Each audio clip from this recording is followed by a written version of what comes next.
C'est au sud de l'Indre, plus précisément dans le parc naturel de la Brenne, que la céramiste Catherine Chailloux nous invite, jumelles et carnets de croquis à la main. Pour cette passionnée du monde animalier, cette excursion en terre sauvage est une phase importante de son travail.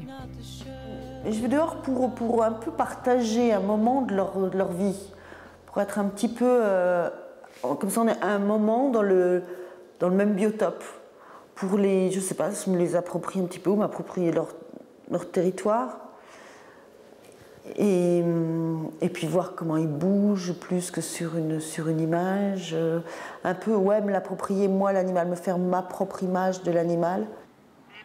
Parfois plus que la photo, le croquis d'observation permet de saisir l'essence d'une attitude, d'un mouvement. J'ai quand même été, en fait, élevée comme une artiste. C'est-à-dire que depuis toute petite, on me dit « toi, tu seras l'artiste ». C'était un peu simple pour mes parents. Donc j'ai fait un petit peu ce que j'ai voulu, mais je pense que ça vient aussi de...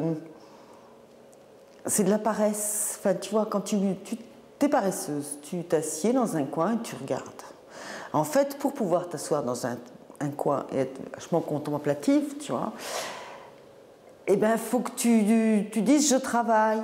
Donc tu prends un carnet de croquis et puis tu dessines, et comme ça, tu travailles. Donc je pense que tout ça vient un petit peu du fait que je suis paresseuse et curieuse en même temps. C'est à Charenton-du-Cher, dans l'ancienne école du village, que Catherine Chailloux a installé son atelier. Créatures immobiles et animaux de compagnie se côtoient joyeusement dans le jardin.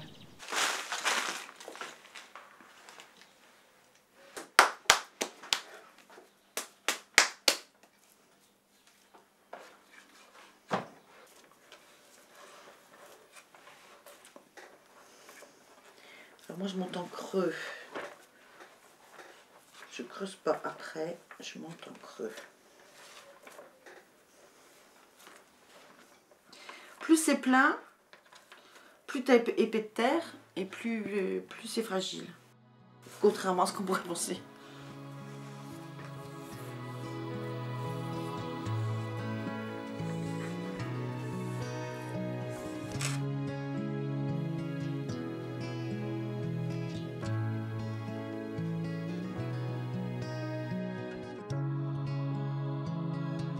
Dans la salle d'exposition installée chez elle, les animaux sauvages occupent tout l'espace.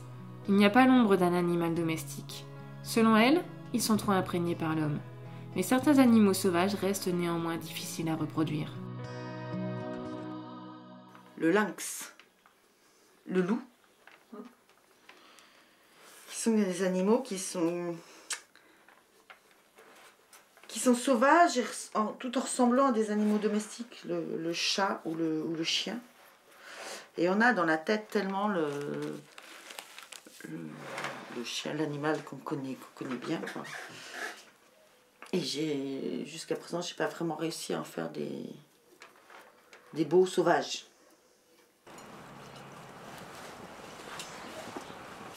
Le raku est la technique privilégiée de Catherine. Elle nécessite une maîtrise du feu. On reconnaît un raku, là c'est flagrant.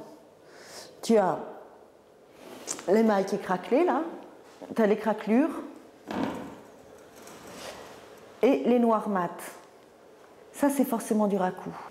C'est pas comme une assiette où tu as tout un émail uniforme partout.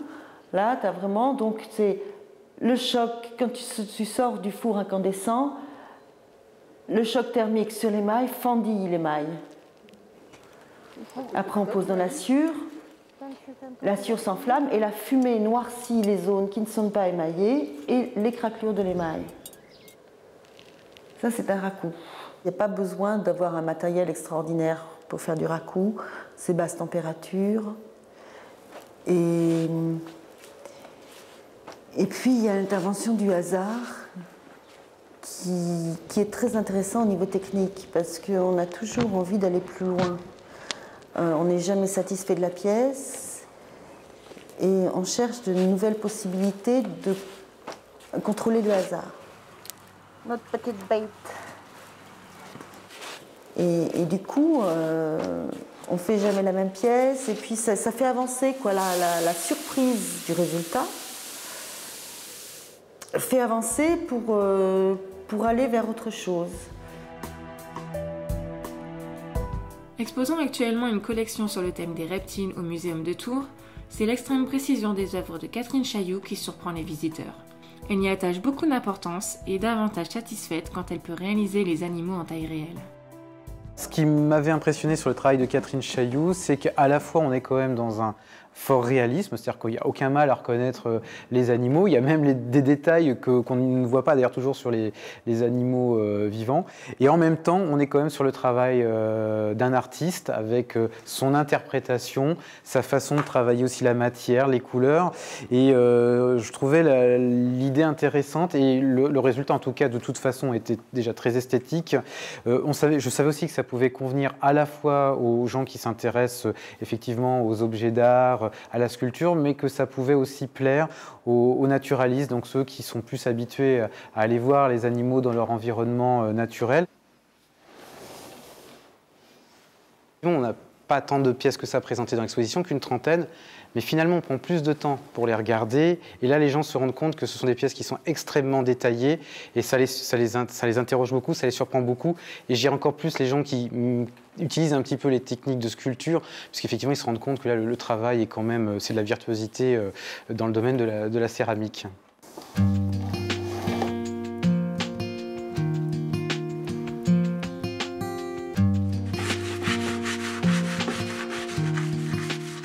La démarche de Catherine Chailloux est authentique. Tout part de l'observation, du croquis réalisé avec passion. À chaque étape d'un processus élaboré, Catherine vise la justesse et la pureté des formes. C'est une véritable artiste, mais en toute simplicité.